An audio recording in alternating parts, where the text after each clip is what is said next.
Hello दोस्तों, welcome back my new class. तो दोस्तों, आज हम पढ़ने वाले हैं सॉलिड स्टेट केमिस्ट्री के बारे में। इस टॉपिक के बारे में केमिस्ट्री में जितने भी आपके डाउट हैं वो आज मैं क्लियर कराने वाला हूँ। तो हम आज स्टार्ट करते हैं। इससे पहले वीडियो को लाइक करें और हमारे चैनल को सब्सक्राइब करें। तो सबसे पहला अपना पॉइंट है सॉलिड स्टेट केमिस्ट्री। तो इसमें the branch of physical chemistry which deals about structure and properties of solid. तो सॉलिड स्टेट के टू टाइप्स होते हैं। एक होता है टाइप ऑफ सॉलिड, ठीक है। उसमें दो टाइप होते हैं। उसमें है crystalline solid and amorphous solid. Crystalline solid में क्रिस्टल हैं वो एकदम व्यवस्थित तरीके से जमा हुआ होता है और एमरफस सॉलिड में बिखरे हुए होते हैं। तो सेकेंड टाइप हम इसके बारे में विस्तार से पढ़ेंगे। चलिए देखते हैं इन दोनों के बारे में डिफरेंट क्या क्या है। तो क्रिस्टलाइन सॉलिड में ऑर्डर अरेंजमेंट होता है और एमोफस सॉलिड में नो ऑर्डर अरेंजमेंट होता है। इसमें एनिसोट्रोपिक होता है, इसमें आइसोट्रोपिक होता है। इसमें सिर्फ जो मेल्टिंग पॉइंट है होता है, इसमें नो सिर्फ मेल्टिंग पॉइंट होते हैं। इसमें इलेक्ट्रिकल एंड थर्मल कंडक्टिविटी होती है, इसमें नॉट कंडक्ट इलेक्ट्रिविटी एंड हीट होता है। आप ये डायग्राम देख सकते हैं जिसमें एक डायग्राम अपने क्रिस्टलाइन सॉलिड को रिप्रेजेंट करता है, जिसमें दूसरा अपने एमरफस सॉलिड को रिप्रेजेंट करता है। चलिए इनके बारे में थोड़ा विस्तृत डिटेल जानते हैं। तो हम आज बात करने वाले हैं सिमेट्री ऑपरेशन इन क्रिस्टल। इसको हम हिंदी में ट्रांसलेट करें तो इसको कहते हैं क्रिस्टल में समरूपता संचालन। तो हम इसके बारे में डिटेल में पढ़ते हैं। चलिए शुरू करते हैं। ये symmetry operation is an operation performed on A crystal of such that the crystal transform into A state indistinguishable from the starting state. तो इसके बारे में हम थ्री टाइप पढ़ेंगे। इसका ये मतलब होता है कि जो क्रिस्टल एक ऐसी अवस्था में परिवर्तित हो जाता है जिसे जो प्रारंभिक जो अवस्था से अविभाज्य बनाया जा सकता है। इसमें थ्री ऑफ टाइप होते हैं, जिसमें फर्स्ट टाइप है प्लेन ऑफ सिमेट्री, दूसरा है एक्सिस ऑफ सिमेट्री, तीसरा है सेंट्रल ऑफ सिमेट्री। अब इसमें plane of symmetry in crystals, it is an imaginary plane of a crystal system with respect to the plane. The crystal is divided into two halves. One half is the mirror image of the other half. यह crystal जो प्रणाली है ये काल्पनिक तल है।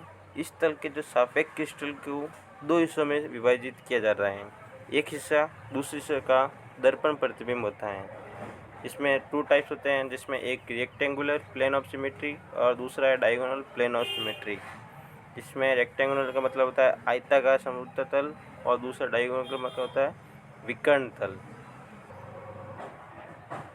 Rectangular plane of symmetry, it is an imaginary plane passing through the mind point of two opposite faces of a crystal.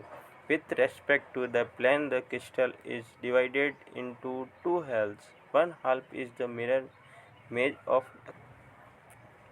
इसमें होता क्या है कि जो क्रिस्टल के दो विपरीत फलकों के मध्य जो बिंदु से होकर गुजरता है, इस समतल के सापेक्ष क्रिस्टल को दो हिस्सों में विभाजित किया जाता है। जिसमें आप नीचे डायग्राम देख ही सकते हैं कि ये दो डिवाइड में किया हुआ है। अपना दूसरा है diagonal plane of symmetry, it is an imaginary plane passing through the diagonal of two opposite faces of a crystal. With respect to this plane, the crystal is divided into two halves. One half is the mirror image of other.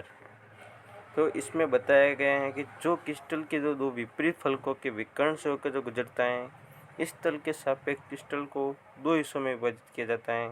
एक हिस्सा दूसरे का दर्पण प्रतिबिंब होता है। आगे हम पढ़ेंगे अभी rotation axis of symmetry in crystal. ये भी हमारे चार टाइप्स होते हैं, जिसमें आप स्टार्टिंग पढ़ेंगे two fold rotation axis of symmetry. ये आपके नोट्स बना सकते हो आप स्क्रीनशॉट लेके, जो आपके एग्जाम में हेल्प कर सकते हैं। तो रोटेशन एक्सिस ऑफ सिमेट्री में सबसे पहले पढ़ेंगे हम two fold rotation axis of symmetry. Two fold rotation axis of symmetry, it is the rotation of a crystal with respect to an imaginary line passing through the crystal by an angle 180 degree होता है। Give similar aperture appearance of the crystal system. इसमें क्या होता है अपने तुम चल गए two fold rotation axis of symmetry. It is the rotation of a crystal with respect to an imaginary line passing through the crystal by an angle 180 degree with similar appearance of the crystal system. इसमें नीचे diagram बताए गए हैं जिसमें बताया गया है कि ऐसी एक्सिस ऑफ सिमेट्री जिसमें 180 डिग्री के कोण पर घुमाने से जो क्रिस्टल प्रणाली के रूप में स्वरूप समान हो। इसके अलावा चेंज करता हुआ three fold rotation axis of symmetry. It is the rotation of an crystal with respect to an imaginary line pass through the crystal by an angle 120 degree. जो थ्री फोल्ड होता है उसमें 120 डिग्री के कोण पर घुमाने से जो क्रिस्टल प्रणाली के स्वरूप समान होता है। इसमें क्यूबिक क्रिस्टल 4 होते हैं। आगे हम बढ़ेंगे four fold rotation axis of symmetry. It is the rotation of a crystal with respect to an imaginary line passing through the crystal by an angle 90 degree give similar appearing of the crystal of system. इसमें cubic crystal होते हैं वो 3 होते हैं। हम इसमें आपको diagram से भी इस तरह से समझा रहे हैं तो ध्यान से देखिए। इसमें जो एंगल होता है वो 90 डिग्री के कोण पर घुमाने से जो क्रिस्टल प्रणाली के स्वरूप समान होता है। और हम आगे बढ़ते हैं। इसमें क्यूबिक क्रिस्टल होते हैं वो 3 होते हैं। Six fold rotation axis of symmetry. It is the rotation of a crystal with respect to an imaginary line passing through the crystal by an angle 60 degree give similar appearance of the crystal system. तो इसमें जो axis of symmetry है वो 60 degree के कोण पर घुमाने से क्रिस्टल प्रणाली के स्वरूप समान होती हैं। इसमें जो क्यूबिक क्रिस्टल होते हैं वो 7 होते हैं और ऑर्डर ऑफ रोटेशन सिमेट्री होते हैं वो 6। तो दोस्तों आपको वीडियो कैसा लगा? आपको ये वीडियो अच्छा लगा तो वीडियो को लाइक करें, चैनल को सब्सक्राइब करें। आप इसमें पूरी PDF बनाना चाहते हैं तो हमारे चैनल को सब्सक्राइब करें।